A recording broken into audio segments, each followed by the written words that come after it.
देखिए, जब भी एक क्राइम आपके किसी फ्रेंड ने किया हो, रिलेटिव ने किया हो या फिर नोन ने कर रखा हो, तो आपके मन में ये डाउट आ जाता है कि मैं भी उस वक्त वहीं पे खड़ा हुआ था जब उसने वो क्राइम किया। फॉर एग्जांपल, उसने गोली चला दी थी, गोली चलाने के ऊपर उसी व्यक्ति की डेथ हो गई, तो आपको ऐसा लगता है कि मैं भी वहीं पे खड़ा हुआ था, क्या कहीं पुलिस वाले आके मुझे तो नहीं अरेस्ट कर लिया जाएगा, क्या पुलिस वाले मुझे जेल तो नहीं भेज देंगे। तो आज के इस सेशन के अंदर हम इसी चीज के ऊपर बात करने वाले हैं कि किन सब केसेस के अंदर बेशक आप वहां पे खड़े ही थे तो तब भी आपको उतना ही दोषी माना जाएगा जितना उस व्यक्ति को माना जा रहा है जिसने गोली चलाई थी। तो किन सब केसेस के अंदर आपको भी जेल की रोटी खानी पड़ सकती है। तो आज के सेशन के अंदर हम इसे इलस्ट्रेशन के बेसिस के ऊपर समझेंगे। बेशक आप लॉ के स्टूडेंट्स नहीं हो, लेकिन फिर भी ये नॉलेज आपके लिए बहुत ही ज्यादा इंपॉर्टेंट रहने वाली है। तो चलिए जानते हैं एक एक करके।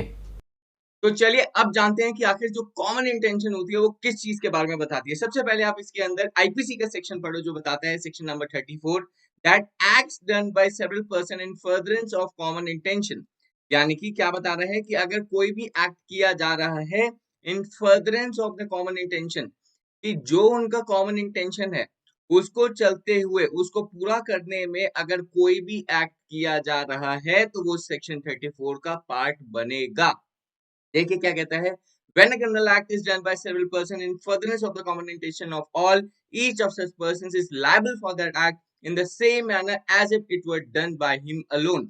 तो उस केस के अंदर, उन सब क्राइम्स के अंदर अगर एक व्यक्ति के साथ और भी लोग शामिल हैं, सेवरल पर्सन इस चीज को बताता है, उनकी कॉमन इंटेंशन बताता है। क्या मतलब होता है कॉमन इंटेंशन का? कॉमन इंटेंशन मतलब कम्युनिटी ऑफ इंटेंशन। एक व्यक्ति की सोच है मर्डर करने की, वो बात अलग आ जाती है, लेकिन अगर उस सोच के साथ दूसरे लोगों की भी सोच मिली हुई है, उनकी भी कॉमन इंटेंशन है, उनकी भी कोई ना कोई एक एक्टिव पार्टिसिपेशन हो जाती है, तो फिर उनको भी उस क्राइम के अंदर उतना ही लायबल माना जाएगा। चलिए इस चीज को मैं एक एग्जांपल के थ्रू आपको समझाने की कोशिश करता हूं, उसके बाद आपको ये चीज और भी अच्छे से ज्यादा समझ आएगी। देखिए फॉर एग्जाम्पल, एक पर्सन है ए, दूसरा पर्सन है बी, तीसरा पर्सन है सी। अब क्या चीज होती है कि ए का एक एनिमी होता है, ठीक है जी, जिसकी उससे लड़ाई वड़ाई चलती थी, उसका नाम था डी। अब एक दिन जो है डी आ जाता है, डी आ जाता है इसके सामने, और ये आसपास नेबर्स होते हैं एक दूसरे के, ठीक है, ए बी सी नेबर्स होते हैं, और ए जो है डी की लड़ाई हो रही है। अब ऐसा उन दोनों को लगता है बी सी को देखते हुए दैट कि ए और जो डी है इसके बीच में लड़ाई तो हो रही है, लेकिन जो डी है वो ज्यादा मार रहा है ए को। अब डी जो मार रहा है, अब उन्होंने क्या किया, ये नीचे भगे भगे आते हैं, रोड के ऊपर लड़ाई हो रही थी, बी सी और साथ में ये इकट्ठे हो जाते हैं। कौन कौन? ए हो गया, बी हो गया एंड सी हो गया, ठीक है जी। अब यहाँ पे अकेला एक डी खड़ा हुआ है। अब क्या करता है कि ये जो सी है ये पीछे से आगे पकड़ लेता है इसको, डी को, एंड ये जो बी है ये इसके हाथ पकड़ लेता है, और उतने में ए क्या करता है, ए उसको चाकू मार देता है। He stabbed him to death, ठीक है जी, he stabbed him to death।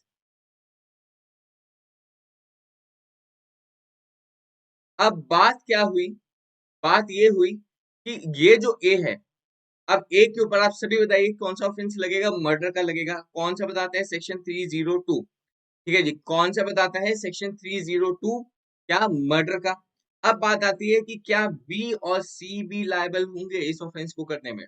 क्या बी और सी के ऊपर भी सेक्शन 302 लगेगा या फिर नहीं लगेगा? अगर आपने शूट आउट एट वडाला देखी होगी तो उसमें जॉन अब्राहम का जो सबसे पहला ऑफेंस होता है वो इसी तरीके से होता है, जो अपने भाई को बचाने के चक्कर में उसको पीछे से पकड़ लेता है, उसका भाई उसे स्टैब कर देता है, ठीक है जी, जो विक्टिम होता है।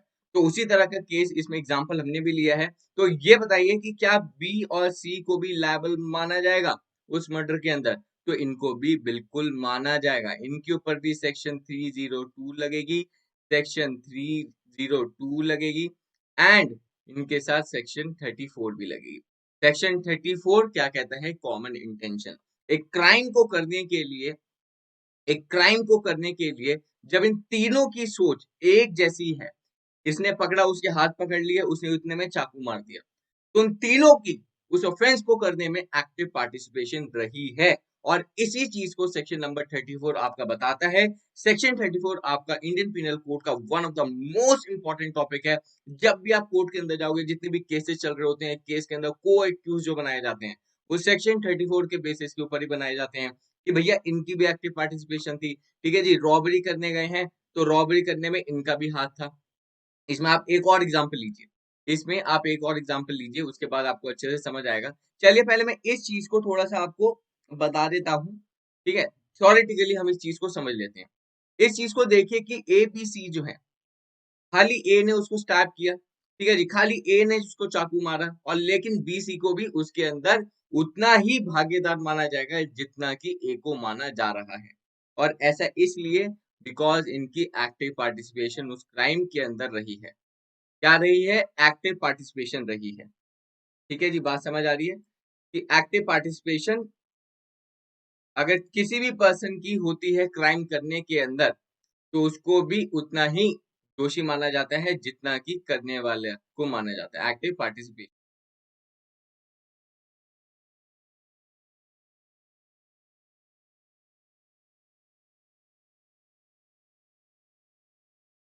ठीक है, एक्टिव पार्टिसिपेशन। अब भैया अगर इंटेंशन सबकी है, अगर ये कॉमन इंटेंशन सबकी है, तो लायबिलिटी फिर एक पर्सन की क्यों हो?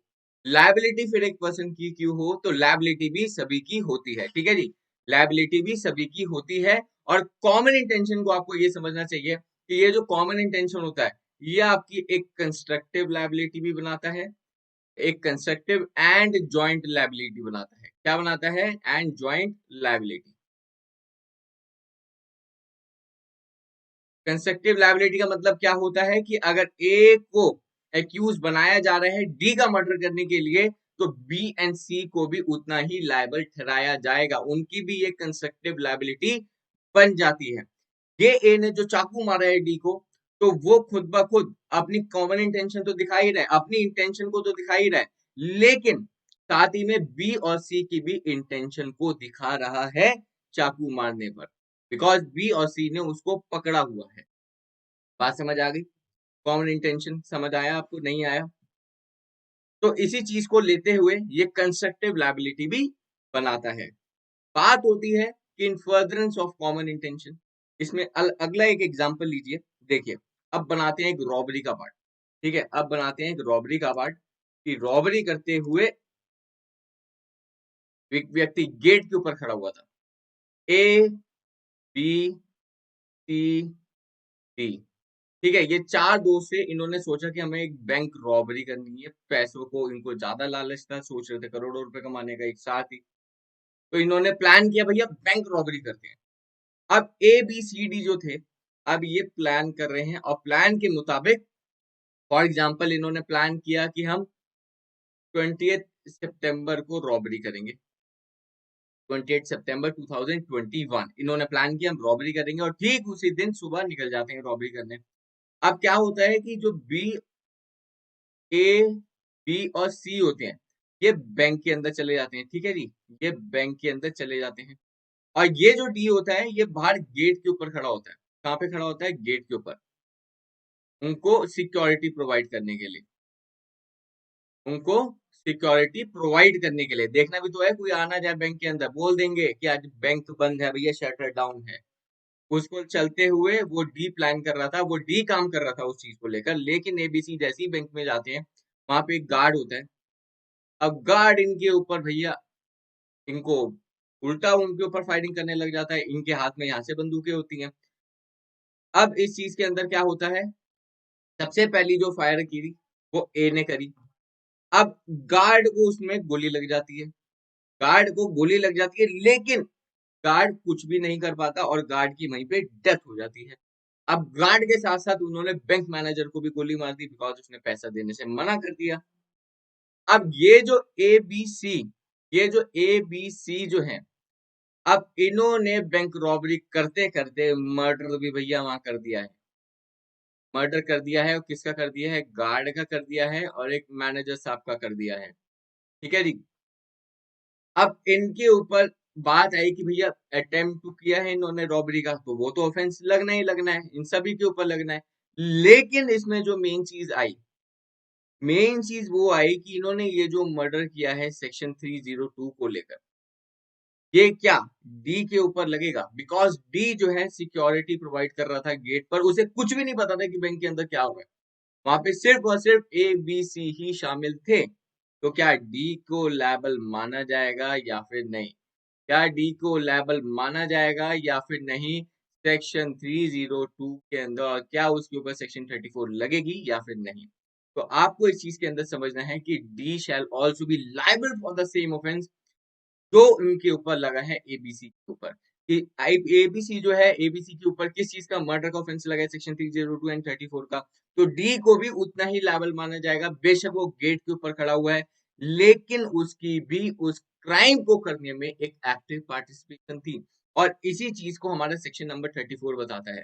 क्या बताता है? व्हेन अ क्रिमिनल एक्ट, ये जो रॉबरी कर रहे थे, डन बाय सेवरल पर्सन्स, ये रहे several persons, furtherance in the common intention, इनकी कॉमन इंटेंशन क्या थी? बैंक रॉबरी करना। Each of such person is liable for that act, कि अगर कॉमन इंटेंशन इनकी बैंक रॉबरी थी, उसको करने के बीच में ये कोई भी एक्ट करते हैं, जैसे कि मर्डर उसने कर दिया, तो उसके बीच में इन सभी को उसके अंदर लायबल माना जाएगा। बात समझ आ गई? कि furtherance of the common intention क्या? बैंक रॉबरी करते हुए इन फर्दरेंस करना, उसको कंप्लीट करने के बीच में कोई भी एक क्रिमिनल एक्टिविटी को ये अंजाम दे देते हैं, तो फिर सभी की लायबिलिटी मानी जाएगी। बात समझ आ गई? चलिए इसमें एक और एग्जांपल मैं ले लेता हूं, उससे पहले मैं आप सभी को अनअकैडमी के बारे में कुछ बताना चाहता हूं। देखिए, ये जो कंटेंट है हमारा, हमारे यूट्यूब के ऊपर एक लिमिटेड रहता है, लेकिन अगर आप ये सारा कंटेंट एक अच्छे से और भी ज्यादा इंटरेस्टिंगली समझना चाहते हो, प्रिलिमिनरी एग्जामिनेशन के बेसिस के ऊपर, मेंस एग्जामिनेशन के बेसिस के ऊपर, तो आप अनअकैडमी के ऊपर आ सकते हो। अनअकैडमी की ऐप डाउनलोड करनी पड़ेगी। डाउनलोड करने के बाद आपको सर्च एंड फॉलो करना है मुझे, that is my name is Dhruv Sharma. तो अगर आप इंटरेस्टेड हो इन्हीं सब टॉपिक्स के ऊपर, बेशक वो आईपीसी हो गया, सीपीसी हो गया, सीआरपीसी हो गया, जितने भी आपके एक्ट्स रहते हैं, तो उन सारे के सारे एक्ट्स को हम कवर अप करवाते हैं अनअकैडमी की ऐप के ऊपर, और वो भी आपको प्रोवाइड किए जाते हैं बिल्कुल फ्री हमारी स्पेशल क्लासेस के अंदर। चलिए जानते हैं कुछ और इस चीज के बारे में। देखिए, अगर आप भी जुडिशरी की प्रिपरेशन कर रहे हो तो मैं आप सभी के लिए एक बहुत ही अमेजिंग प्लेटफॉर्म लेकर आया हूं, दैट इज अनअकैडमी। अनअकैडमी आपकी जुडिशरी की प्रिपरेशन के अंदर आपकी मदद करता है, आपके लिए कोर्सेज लाता है, आपके लिए बैचेस लाता है, और इसी के साथ साथ अनअकैडमी आप सभी को प्रोवाइड करता है फ्री टेस्ट सीरीज, और वो भी आपके अलग अलग सब्जेक्ट्स के ऊपर, IPC, CrPC, CPC, evidence act, TPA, contract act, और इसी तरीके से और भी दूसरे एक्ट जो आपके लिए इंपॉर्टेंट रहते हैं। बेशक आप किसी भी स्टेट जुडिशरी के लिए प्रिपेयर कर रहे हो, तो ना ही सिर्फ फ्री टेस्ट सीरीज, और बल्कि अनअकैडमी आपको प्रोवाइड करता है फ्री स्पेशल क्लासेस ऑल्सो। तो अगर बात करते हैं कि अगर आपको अनअकैडमी के अंदर इनरोल करना है किसी भी एक प्लान्स के अंदर, आइकॉनिक प्लान के अंदर या फिर प्लस प्लान के अंदर, तो आपको अलग अलग इसके अंदर बेनिफिट्स मिलते हैं। तो बात कर लेते हैं कि अनअकैडमी के ऊपर अगर आप भी बैचेस एंड कोर्सेज के अंदर इनरोल करना चाहते हो, तो दोनों सब्सक्रिप्शंस के अंदर अलग अलग प्लान्स रहते हैं। अमेजिंग चीज इसमें यह है कि अगर आप कोई भी प्लान लेना चाहते हो, तो वो प्लान आप ईएमआई के बेसिस के ऊपर भी ले सकते हो। और अनअकैडमी जुडिशरी से रिलेटेड जितने भी एजुकेटर्स हैं, उन सभी के बैचेस एंड कोर्सेज आप एक ही प्लान के साथ देख सकते हो। चलिए अब इसमें लेते हैं एक दूसरा एग्जाम्पल। फॉर एग्जाम्पल, अब बात करते हैं कि कब एक कॉमन इंटेंशन बनती है या फिर नहीं बनती। मैं आपको नहीं बता रहा हूं, आपको मुझे बताना है कि क्या इस वाले केस के अंदर कॉमन इंटेंशन बनेगी बाकियों की या फिर नहीं। अब ए बी सी डी जो है, ये प्लान करते हैं एक व्यक्ति का मर्डर करने के लिए। सारे के सारे मर्डर के एग्जाम्पल लेते हैं, ठीक है जी। एक प्लान करते हैं ई का मर्डर करने के लिए। अब इन्होंने प्लान किया था कि ई का मर्डर हमें करना है for example 20th of July 2021 के अंदर। अब ए बी सी डी सुबह सुबह निकल जाते हैं 28 जुलाई को, गाड़ी के अंदर जा रहे होते हैं, ठीक है। ये गाड़ी के अंदर सब शामिल होते हैं। अब ए को दिख जाता है उसका एक एनिमी, ए को दिख जाता है उसका एक एनिमी, और वो एनिमी होता है, ये पहले वाले एनिमी से अलग एग्जांपल है, ध्यान से देखना। अब इसको अपना एक वो मिल जाता है, दुश्मन मिल जाता है, उसका नाम था, चलो एम मान लेते हैं, ठीक है जी, एम मिल जाता है। अब ये उसको बोलता है, गाड़ी कौन चला रहा था? गाड़ी बी ड्राइव कर रहा था, बी ड्राइव कर रहा था। अब एक बी को कहता है गाड़ी रोक गाड़ी रोक, वो गाड़ी रोकता है। ए जैसी गाड़ी में से निकलता है, उसने एम को पकड़ा और एम को गोली मार दी। उसके मन में आ था भैया मर्डर करने तो जा ही रहे हैं, इसका भी कर देते हैं, इससे भी मुझे बदला लेना था, जेल तो जाना पड़ेगा, इकट्ठे चले जाते हैं सभी को क्राइम्स के अंदर। तो उसने पकड़ के एम को गोली मार दी और जो बी और सी और डी है ये गाड़ी के अंदर ही बैठे हुए थे। अब मुझे आप ये बताइए कि क्या बी, क्या सी और क्या डी इस मर्डर के लिए लायबल होंगे या फिर नहीं, इस मर्डर के अंदर लायबल होंगे या फिर नहीं। यहाँ पे ए जो है उसके ऊपर तो सेक्शन 302 बन ही चुका है, तो क्या बीसीडी के ऊपर भी सेक्शन 302 एंड कॉमन इंटेंशन की सेक्शन धारा लगेगी या फिर नहीं लगेगी? तो इसके अंदर बीसीडी के ऊपर कोई भी सेक्शन नहीं लगेगा। और ऐसा इसीलिए बिकॉज इस क्राइम को करने में उनका कोई भी एक्टिव पार्टिसिपेशन नहीं था, कोई भी एक्टिव पार्टिसिपेशन नहीं था। वो क्या काम करने चले थे? वो तो करने जा रहे थे ई का मर्डर भैया। अब ई के मर्डर के बीच में अगर कुछ भी होता, कोई रुकावट आती या कुछ भी ऐसी चीजें होती, तो तब अगर चारों लोग मिलकर उस एक्ट के अगेंस्ट में कोई भी क्राइम करते, तो तब तो उनकी मान ली जाती कि उन्होंने अपना furtherance of the common intention के बीच में जो है एक एक्ट को अंजाम दे दिया, एक और क्रिमिनल एक्ट को। लेकिन यहाँ पे तो एक ये जो है कहानी ही दूसरी थी। अब ए को अपना एनिमी दिख गया, उनकी कोई भी रोल नहीं था उसके अंदर, वो अकेला गाड़ी में से निकला, उसका मर्डर कर दिया। लेकिन अब मान लो कि एम भारी पड़ रहा था और बी खाली गाड़ी में से निकल के आता और ए के साथ एम, अब बी भी शामिल हो जाता है, बी उसको एम को और पकड़ता है, हाथ के तेरी हिम्मत कैसी हुई मेरे दोस्त को मारने की, ये सब। तो अगर उसके बीच में ए मार देता है तो तब भी कॉमन इंटेंशन बन जाती है। फिर कॉमन इंटेंशन के अंदर बी भी लायबल होगा, बी भी लायबल होगा। बात समझ आ गई? अब बी भी लायबल होगा बिकॉज उसकी एक्टिव पार्टिसिपेशन हो गई। और ऐसे जरूरी नहीं है कि पहले ही प्लान करना होता है मर्डर करने का तो तभी कॉमन इंटेंशन बनती है। एक्टिव पार्टिसिपेशन होनी चाहिए और वो जो कॉमन इंटेंशन है ऑन द स्पॉट भी बन सकती है, जैसे कि इस एग्जांपल के अंदर बनी। चलिए इसी तरीके से कॉमन इंटेंशन की ज्यादा और जानने के लिए, इसके बारे में और भी ज्यादा डिस्कशन एंड और भी ज्यादा एक्सप्लेनेशन जानने के लिए आप मुझे अनअकैडमी की ऐप के ऊपर फॉलो कर सकते हैं। मैं आपको एक बार प्रोसीजर बता देता हूँ। सबसे पहले आपको अनअकैडमी की ऐप को डाउनलोड करना है। अनअकैडमी की ऐप को आपको डाउनलोड करना है। डाउनलोड करने के बाद आपको अपना गोल सिलेक्ट करना है, जुडिशरी। ठीक है जी, आपको जुडिशरी सिलेक्ट करना है। उसके बाद आपको सर्च एंड फॉलो करना है मुझे। ठीक है, अब मैं बताता हूँ आप हमारे फ्री में लेक्चर्स अनअकैडमी के ऊपर कैसे देख सकते हो। ठीक है जी, जो हमारी स्पेशल क्लासेस रहती हैं फ्री में और जो फ्री की टेस्ट सीरीज होती हैं जिसके अंदर आपसे कोई भी पैसा नहीं लिया जाता, तो आपको एक अनलॉक कोड पूछेगा। ये जब आप पूरा प्रोसीजर कर लोगे उसके बीच में या उससे पहले एक अनलॉक कोड पूछ सकता है। तो अनलॉक कोड आपको डालना है DHR10। ठीक है जी, इस कोड को यूज करते हुए आप हमारे स्पेशल क्लासेस को फ्री में एसेस कर सकते हो एंड टेस्ट सीरीज को भी फ्री में कर सकते हो एसेस। और इसी से रिगार्डिंग कॉमन इंटेंशन से रिलेटेड या फिर इंडियन पिनल कोड के और भी जितने भी सेक्शंस हैं उसके बेसिस के ऊपर आपको और भी ज्यादा अगर अच्छे से इलस्ट्रेशन के बेसिस के ऊपर समझना है तो आप इस प्रोसीजर को फॉलो करते हुए अनअकैडमी पर आइए, हम उसके बाद अच्छे से और इन टॉपिक्स के ऊपर डिस्कशन करेंगे। तो चलिए, थैंक यू।